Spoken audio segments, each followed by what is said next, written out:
رب العالمین نے قرآن کریم کے اندر بے شمار مقامات پر ارشاد فرمایا کہ جو اس کے ساتھ تعلق رکھنے والے ہیں، اس کی عبادت، ریاضت، تسبیحات، رکوع سجود کرنے والے ہیں،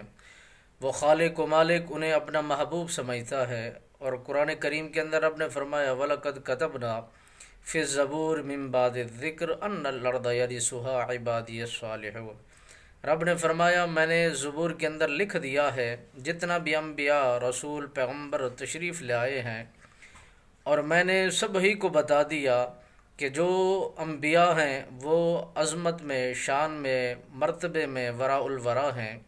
جو ان کی اتباع کرتے ہیں انہی کے تحت وہ زندگی کو بسر کرتے ہیں، اور ان کی زندگی بہترین انمول ہوتی ہے، وہی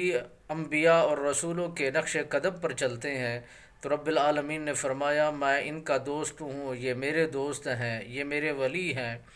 اور میں نے ان کے لیے جہان بنایا ہے، کائنات بنائی ہے، یہ میری عبادت و ریاضت کرتے ہیں۔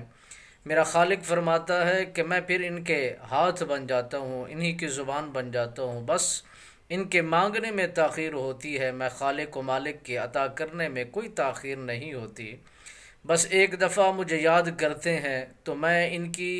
آواز کو، ان کے بلاوے کو، ان کی فریاد کو، میں ان کی دعاؤں کو شرف قبولیت بخشتا ہوں، اور میں ان کی دعاؤں کو قبول کر کے انہیں جو ان کی حاجت و مراد ہوتی ہے میں پوری کر دیتا ہوں۔ اولیاء کاملین کا یہ دستور ہے، وہ اللہ کے حضور اپنے آپ کو اتنا جھکا دیتے ہیں، اللہ کے حضور اتنا اپنے آپ کو مٹی میں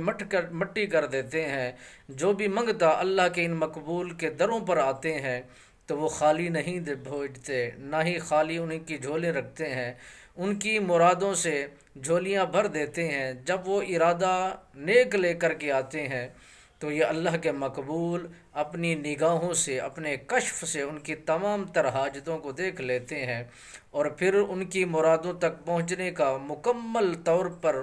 رب العالمین کی بارگاہ بے کس پناہ کے اندر عرض و گزاری کر دیتے ہیں، فریادیں کر دیتے ہیں۔ جو ان کی باتیں رد نہیں ہوتی، اللہ کے حضور قبول ہوتی ہیں۔ یہ تب قبول ہوتی ہیں جب بندہ اپنے آپ کو جھکا دیتا ہے رب العالمین کے حضور، وہ اپنے آپ کو بہترین سنوار لیتا ہے، اسی کا مل، اسی کا بہترین وزن بنتا ہے، اور ان کی اجرت جو ہے اللہ کے حضور بہت مقبول ہے۔